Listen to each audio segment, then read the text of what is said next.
Ignitis On elektromobilių varžybos Pažink Baltijos pajūrį yra puikiausia proga išbandyti naujausią Ignitis programėlę, kuri veikia visose 3 Baltijos šalyse. Kitaip tariant, nauja programėlė sujungia iš karto 3 Baltijos šalis ir leidžia keliauti po visą Baltijos šalių regioną be jokių problemų. Viskas labai paprasta. Įsijungi Ignitis On programėlę, žemėlapyje matai savo buvimo vietą, matai netoliese esančias stoteles, galima išsifiltruoti labai greito krovimo stoteles, vidutinio greičio, jeigu eisit į prekybos centrą, pavyzdžiui, apsipirkti, užteks ir visiškai nedidelio greičio ir viskas.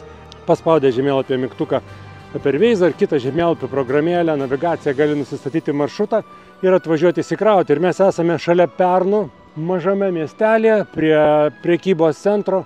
Štai stovi Ignitis stotelė 60 kW, iškart gavome krovimo galią apie 50 ir šiek tiek daugiau, tai visiškai neblogai.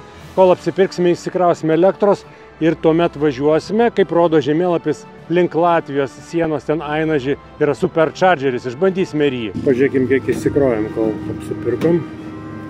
25 kWh, tai čia kokia beveik 120-130 km drąsiai nuvažiuosim. Dabar atlėkėm iki Ainaži, arba lietuviškai Ainažių gyvenvietė. Čia šalia magistralės, aišku, greito maisto restoranas, nes šalia įkrovimo stotelio visada tokia tradicija turi būti užkandinė, kavinė. Čia yra greito krovimo stotelės iki 150 kW, tai aišku, kai tiek daug automobilių šiek tiek galia krenta, bet va, įsikrauna žmonės greitai elektros ir lekia į Lietuvą. Viskas paprasta. Kaip jums atrodo, dabar jau galima drąsiai važinėti po Baltijos šalis elektromobiliu, ar dar yra problemų? Nes infrastruktūra keičiasi. Jinai ganėtinai keičiasi ir jinai didėjanti vis yra, tam potencialų yra dar daug. Perinant prie elektromobilio atrodo tas sudėtingai, bet tai nėra iš tikrųjų. Nes infrastruktūra, jinai, kaip pasakyti, didėja vis, greičių krovimai spartėja, o ir tas pačios automobilių baterijos, kaip pasakyti, jau technologijos jos vis kinta, greitėja, viskas tai gerėja, sakyčiau taip.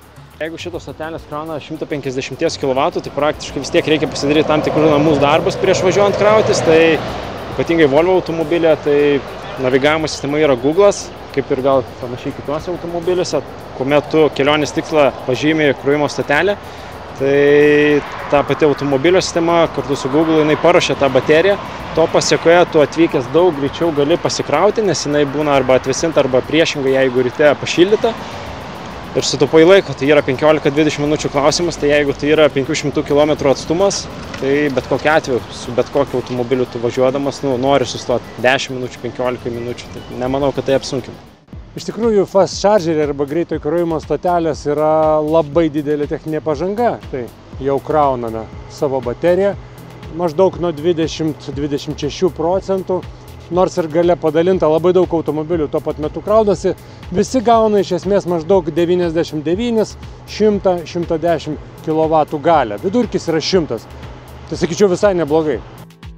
Tęsėme kelionę jau per Latviją, nuo Rygos šiek tiek pasukom į Jūrmalą ir visiškai netoli vėl žemėlapis puikiai rodo, tiksliau ne žemėlapis, o Ignitis On programėlė, kuri veikia visose 3 Baltijos šalyse, rodo, kad galime sustoti ir įsikrauti elektros ir greito įkrovimo stotelės, ir 50-inėse dar vienas gana nedidelis, 1, 2, 3, 4 laidai, bet mums reikia tik vieno ir jokios eilės. Elektros įsikrovėm, galim važiuoti iki Lietuvos drąsiai. Tai štai. Galėtume jau būti netgi Vilniuje startavę iš Jūrmalos, tačiau nusprendėme dar padaryti nedidelį lankstą per Naująją Akmenę, per Šiaulius ir tikrai jau galėtume būti Vilniuje su viena įkrova nuo pat Jūrmalos. Tačiau užsukome į Širvintą. Čia 2 naujos Ignitis stotelės po 200 kW, 4 laidai, daugiau automobilių nėra šiuo metu. Pajungiam 10 minučių, važiuojam namo. Užteks dar rytoj visai dienai elektros. Tai išvada labai paprasta. Lietuvoje taip pasikeitė infrastruktūra, kad ne tik po Lietuvą, bet ir po Baltijos šalis keliauti elektromobiliu yra lengva, patogu ir greita.